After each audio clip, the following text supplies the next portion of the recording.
Radhe Radhe. Hindu calendar के अनुसार माघ का महीना शुरू हो गया है और हिंदू धर्मशास्त्रों में माघ माह विशेष महत्व बताया गया है तथा माघ स्नान की महिमा भी अपूर्व कही गई है। मान्यतानुसार जो लोग इस माह में पवित्र नदी में स्नान तथा तीर्थ स्थानों पर यात्रा करते हैं उनके लिए यह माह बहुत ही लाभकारी माना गया है। इस मास में नदी, तट, तीर्थस्थल या पवित्र घाटों पर स्नान करने और उपवास तथा दान करने से अनंत पुण्य प्राप्त होता है।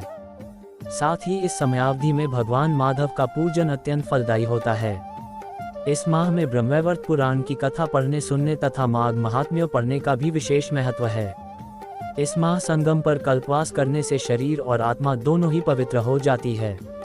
इस महीने में तपस्वियों को तिल का दान करने से मनुष्य को नरक के दर्शन नहीं होते हैं तथा माघ अमावस्या पर प्रयागराज में स्नान करने समस्त पापों से मुक्ति होकर स्वर्ग प्राप्ति होती है। इतना ही नहीं, जो भक्त माघ पूर्णिमा पर ब्रह्मवैवर्त पुराण का दान करता है उसे ब्रह्मलोक की प्राप्ति होती है। आइए सुनते हैं माघ माह का महात्म्य।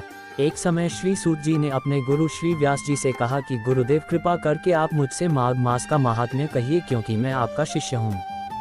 व्यास जी कहने लगे कि रघुवंश के राजा दिलीप एक समय यज्ञ के स्नान के पश्चात पैरों में जूते और सुंदर वस्त्र पहनकर शिकार की सामग्री से युक्त कवच और शोभायमान आभूषण पहने हुए अपने सिपाहियों से घिरे हुए जंगल में शिकार खेलने के लिए अपनी नगरी से बाहर निकले।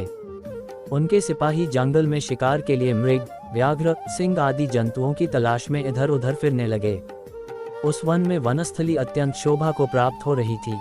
कहीं कहीं मृगों के झुंड फिरते थे, कहीं गीदड़ अपना भयंकर शब्द कर रहे थे, कहीं गैंडों का समूह हाथियों के समान फिर रहा था, कहीं वृक्षों के कोटरों में बैठे हुए उल्लू अपना भयानक शब्द कर रहे थे, कहीं सिंहों के पद चिन्हों के साथ घायल मृगों के रक्त से भूमि लाल हो रही थी, कहीं दूध से भरी थनों वाली सुंदर भैंसें फिर रही थी, कहीं पर सुगंधित पुष्प, हरी भरी लताएं वन की शोभा को बढ़ा रही थी, कहीं बड़े बड़े पेड़ खड़े थे तो कहीं पर उन पेड़ों पर बड़े बड़े अजगर और उनकी केंचुलियां भी पड़ी हुई थी।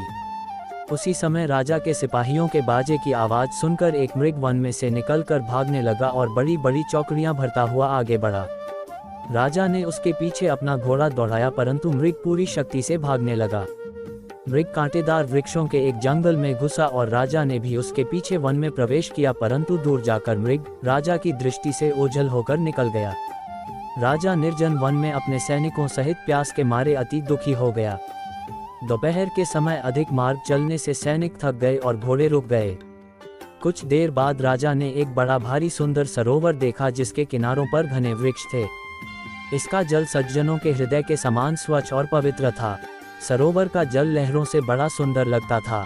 जल में अनेक प्रकार के जल जंतु, मछलियां आदि स्वच्छंदता से इधर उधर फिर रही थी। दुष्टों के समान निर्दयी चित्त वाले मगरमच्छ भी थे।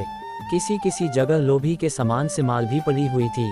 जैसे विपत्ति में पड़े हुए लोगों को दुखों को हरने वाले दानी पुरुष के समान ये सरोवर अपने जल से सबको सुखी करता था, जैसे मेघ चातक के दुख को हरता है। इस सरोवर को देखकर राजा की थकावट दूर हो गई।